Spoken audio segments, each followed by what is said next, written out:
আপুনি কিমান ডাঙৰ সপোন দেখে তাতেই সফলতা নহয়, বৰঞ্চ আপুনি আপোনাৰ সৰু সৰু সপোনবোৰক কিমান আৱেগেৰে অনুসৰণ কৰে। ভাগ্যৱান সেইসকল নহয় যিয়ে নিজৰ জীৱনত সকলো ভাল বস্তু পায়। ভাগ্যৱান মানুহ হ'ল সেইসকল যিয়ে যি পায় তাৰ সৰ্বোত্তম ব্যৱহাৰ কৰে। যদি আপুনি জীৱনত কিবা এটা হ'ব বিচাৰে তেন্তে এটা লেমৰ দৰে হওক, যাতে নিজকে পোহৰাই দিয়াৰ পিছতো আপুনি আনৰ ঘৰখন পোহৰাই তুলিব পাৰে। জীৱনটো ভাগ্যৰ কথা, মৃত্যুৰ সময়ৰ কথা, কিন্তু মৃত্যুৰ পাছতো মানুহৰ হৃদয়ত জীয়াই থকাটো কৰ্মৰ বিষয়। জীৱনত ডাঙৰ কিবা এটা পালে সৰুটো কেতিয়াও পাহৰি নাযাব, কাৰণ য'ত বেজী ব্যৱহাৰ কৰা হয় তাত তৰোৱালৰ কোনো কাম নাই।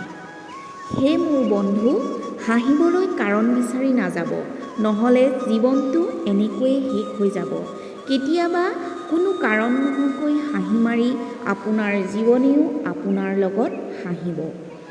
যদি আপুনি জীৱনত সফল হ'ব বিচাৰে তেন্তে সফল মানুহতকৈ অসফল মানুহৰ কাহিনী বেছিকৈ পঢ়ক, কাৰণ সফল মানুহৰ কাহিনীৰ পৰা আপুনি কেৱল সাৰমৰ্মহে পাব, কিন্তু অসফল মানুহৰ কাহিনীৰ পৰা আপুনি সফল হোৱাৰ জ্ঞান লাভ কৰিব। যদি আপুনি জীৱনত সফল হ'ব বিচাৰে তেন্তে আপুনি যি কাম কৰি আছে ইয়াৰ প্ৰতি ইতিবাচক মনোভাৱ ৰাখিব, কাৰণ লক্ষ্যৰ প্ৰতি নেতিবাচক চিন্তাধাৰাই বিফলতাৰ আটাইতকৈ ডাঙৰ কাৰণ।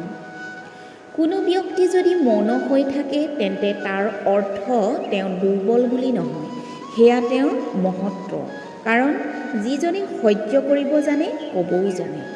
সফল হ'বলৈ নিশ্চয় আকাংক্ষা থাকে। পৃথিৱীৰ সকলোৱে সফল হ'ব বিচাৰে, কিন্তু সকলোৰে সফল হ'বলৈ সক্ষম নহয়। যিসকলৰ নিজৰ লক্ষ্যৰ প্ৰতি হাহাকাৰ আছে তেওঁলোকৰহে সফলতা লাভ কৰে। জীৱনত কেতিয়াও ভাগ্যৰ ওপৰত নিৰ্ভয় নকৰিব, কাৰণ ভাগ্য আপোনাৰ ওপৰত নিৰ্ভৰশীল নেকি কোনে জানে। সততা এটা ব্যয়বহুল চখ, যিটো সকলোৰে হাতৰ মুঠিত নহয়। সকলোৰে জিকাৰ হেঁপাহ থাকে, কিন্তু অতি কম সংখ্যক লোকে জয়ী হ'বলৈ কঠোৰ প্ৰস্তুতি চলায়। আজি অলপ কঠিন, কিন্তু কাইলৈ নিশ্চয় অলপ ভাল হ'ব। মাত্ৰ আশা এৰি নিদিবা, তোমাৰ ভৱিষ্যত নিশ্চয় এদিন ডাঙৰ হ'ব। জ্ঞানী মানুহ সেইজন নহয় যিয়ে ইটাক শিলেৰে উত্তৰ দিয়ে। বুদ্ধিমান মানুহ হ'ল সেই দলিয়াই দিয়া ইটাৰ পৰা নিজৰ ঘৰ সাজি লোৱাজন। ভাল লাগিলে লাইক, কমেণ্ট, শ্বেয়াৰ আৰু ছাবস্ক্ৰাইব কৰিবলৈ নাপাহৰিব। ধন্যবাদ।